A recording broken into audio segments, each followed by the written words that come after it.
brûlé la Syrie. Il n'a pas détruit l'Irak. Il n'a pas affamé l'Afrique. Il n'a pas pillé les richesses des pays faibles. Il n'a pas lancé de bombes nucléaires sur le Japon.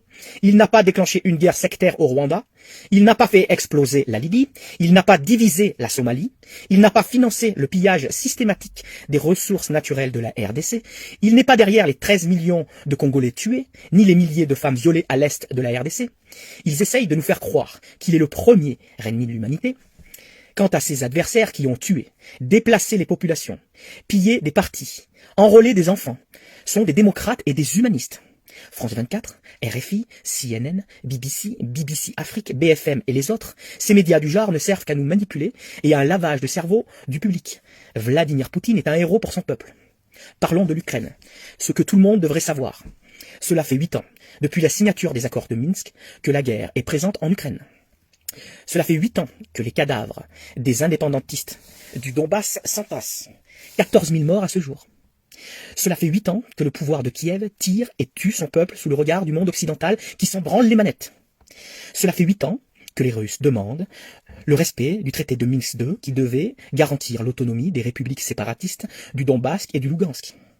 Cela fait encore 8 ans que l'Europe de l'OTAN, 21 États de l'Union européenne, ferme les yeux sur le massacre des russophones.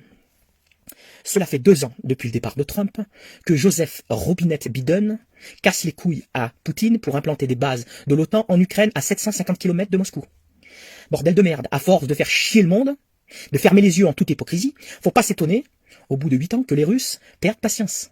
Pour le moment, il ne s'agit que d'une leçon militaire donnée par les Russes, qui ne tiennent pas à toucher la population ukrainienne, mais à juger le nazi Zelensky, maître d'œuvre de tout ce naufrage qui se cache derrière l'Europe, complice, et l'OTAN pour se faire la Russie de Poutine. Alors, citoyens français, ouvrez vos putains de yeux, et ne jetez pas la pierre sur le seul responsable, montré du doigt Vladimir Poutine. Regardez plutôt vers cette Europe pourrie, jusqu'à la moelle, intéressée par les seules richesses de l'Ukraine, qui pendant 8 ans a laissé les russophones se faire massacrer par Zelensky, sachant très bien que Poutine n'aurait d'autre choix que d'intervenir. Honte à vous l'Europe macroniste. Honte à toi l'OTAN de Biden. Honte au nouvel ordre mondial et sa clique sataniste. Que la vérité triomphe. L'OTAN est une calamité qui doit être